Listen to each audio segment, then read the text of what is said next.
Look, Clemo's the key for their bowling attack. Simple as that. So yeah. So I mean, if their bowling lineup is at full strength, then that puts them in the game and makes it 50. They only use 4 bowlers against us. Yeah. So they really rely heavily on, and that. Well, there's Clemo, Remus and D'Amico are the other two. And D'Amico just bowls stump to stump. You know, your sort of pattern. You know, as slow as you. So that's look. And then I think they've got too many good players. Yeah, look, I'd have to agree. I think Elwood are going to win that one. Washington Park versus Uniting. This is a big game for Washington Park because, like, seriously, they need to win a game to get the relegation tag off their shoulders. Bentley Uniting, they're only on 4 wins, so it might be a game which Washington Park could do. They really need their younger blokes to support names like Gorry, Naidu, and the other bloke. Keep on forgetting. He won he was the best batsman last. Yeah, Gareth Finney. That's it. Yeah. So those 3 blokes, I mean, they're doing the job. I wouldn't say consistently, but they do need to work as a team in the coming round, and that will obviously. I think this will be one with the depth of the kids because Washington have got a very experienced batting lineup, where Bentley Uniting have got a very experienced bowling lineup. So that sort of equals each other out, and I just think it's going to be those 6-string or those younger kids that will decide who wins this. So if Matheson can come out and take a bag, which he hasn't done all year, I hope he does because he does. I think he's a pretty good bowler. At home, I'm going to go Washington. Okay, I think that Uniting's batting will be too strong. So I just think that they'll have particularly if they bat first, I think they'll have a score that's just too hard to defend. So I'm thinking that United will win that one. Mackie A&A, obviously Mackie have the results, but we can only hope to... Hightower's back. He'll be back. Satish is available, so yeah, we'll see how the game goes. LePage Park versus Kingston Heath. Again, like Washington Park, it might be a game that Kingston Heath think that they may be able to win, which is what they did against Carnegie South before Christmas. But LePage Park have form, so... you never know. They may continue on that, or they might have a bit of a hangover. I'm tipping these 2 clubs have played each other, in Warner for a lot of years. So there's probably not going to be any, Kingston Heath aren't going to be scared of LePage by any means, as opposed to a Mackie or an East Sandy. So who knows? They might come out and get the result. But look, if they don't get McConkey out, it's game over. Simple as that. Agreed. Union versus Carnegie South, big opportunity for Union to consolidate their final spot. How did you see Union last against us? Because not to say I was expecting more, but I think Scorgy's a very good batter. I think he's probably been one of the top 5 bats I've seen this year. And he's not a bad bowler either. I think that apparently Union are going to be resting Veach because he injured his ankle. But how I found them, their batting's solid. I think even the younger guys who bat 6, 7, 8, they play a good supporting role when you've got guys like Gurdon and King didn't make runs, but guys like that who are known to make runs. The younger guys got great support. They've got a really strong first and second 11 lineup. Whether they've got the right mix to make things go cohesively for the next few rounds, I'm not so sure. But they've definitely got the talent. There's no question about it. No question about it. Look, it's we were lucky enough to get Ivan for 10, courtesy yourself. Look, Damien Kuzma, he batted okay for his 38, and I think they're probably going to have to go with him going into finals to open the batting. Gregory comes back, the wicketkeeper. I think he's probably a bit more flashy. And I think if you're going to, you've got to have a contrast. You've got Scorgy open the batting.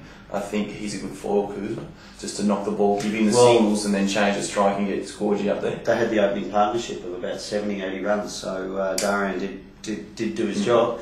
But look, Alex Gurdon's the key, because if we got Alex out early, like he went on to make 70 odd. If we got Alex out early, then it would have exposed those younger guys a bit earlier, and who knows how that would have gone. But they've definitely got the bats. But like you said, there too, they've got some good bat like Gaynor. I know Gorizides probably won't play again. Gorizides, yeah. But from their bowling, look, I think Veach was probably 3/4, so we didn't get to see the best of him. Well, he was telling us he was 3/4. Well, he's saying after the game he bowls 140 clicks, so hope he, because he's the key for them, because other than that, I think their bowling's a bit one-dimensional. And like Kenny used to be 3 yards quicker about 2 years ago. Yeah.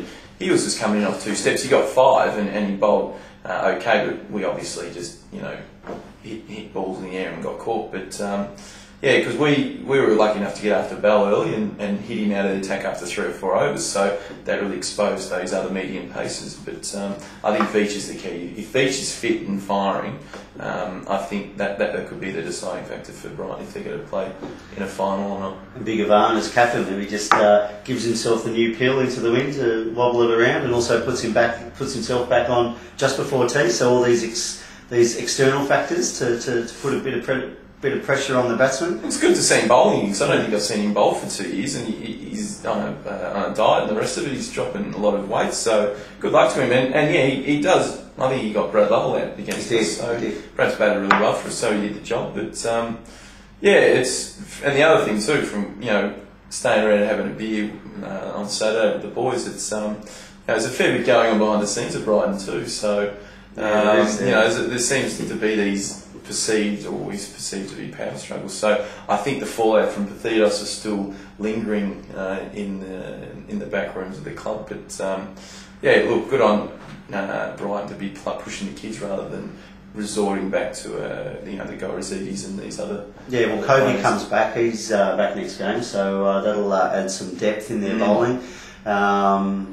JWC was saying to us that he's the most exposed if Kobe comes back. I thought he bowled really well too, JWC. So it'd be a shame to see him get dropped, but that's that's up to Brighton to decide. But it's just interesting times down there, because I think they're expecting a flag. To be honest, I think they're expecting a flag, and they're obviously forking out a bit of coin this year. So I think the powers that be would be expecting some silverware. But if that's not to be, then I think there would be an interesting off season down at Hurlingham. Final game coming up is West Bentley versus East Sandringham.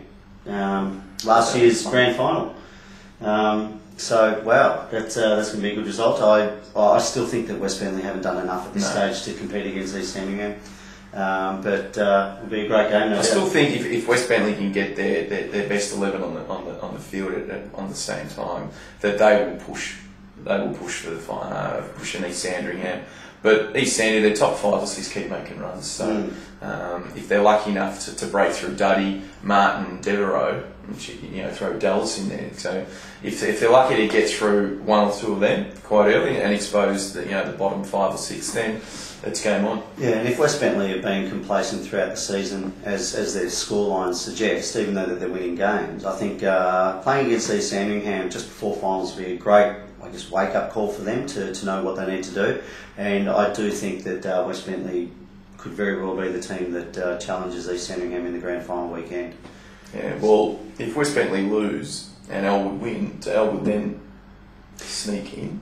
If West Bentley lose and Elwood win, that would be the case. Because Elwood? Can you have a look, see who Elwood's got the last game? Assuming they beat Amiga. Because that's going to... and who West Bentley have last game? We should have our research sorted before we record, but it's when you go to the final round, after Elwood play Amiga. Now, obviously, as you say, if Elwood win that game, they'll be on 42 points, and Amiga and West Bentley will both be on 36. Brighton Union, who did we say were they playing? They were playing Carnegie South or something like that. Yeah, so they should move to 42 points as well. And then the final round will be Amiga play Uniting, It's 50-50. which is a close game, which Amiga should expect to win. Brighton Union play LePage. Again, same situation. Elwood Mackie. So Elwood have it in front of them. And West Bentley's got Carnegie South. So the team that's probably exposed the most, Elwood, they really need to beat Amiga this weekend or this round if they're going to still be in the finals. But look, it's all ahead of us, and we can hypothesise for the next hour if we wanted to, but we should probably give it up. Good luck to A&A against Mackie this round, as well as all sides. But it'll be very interesting to see how round 11 shapes up after this round.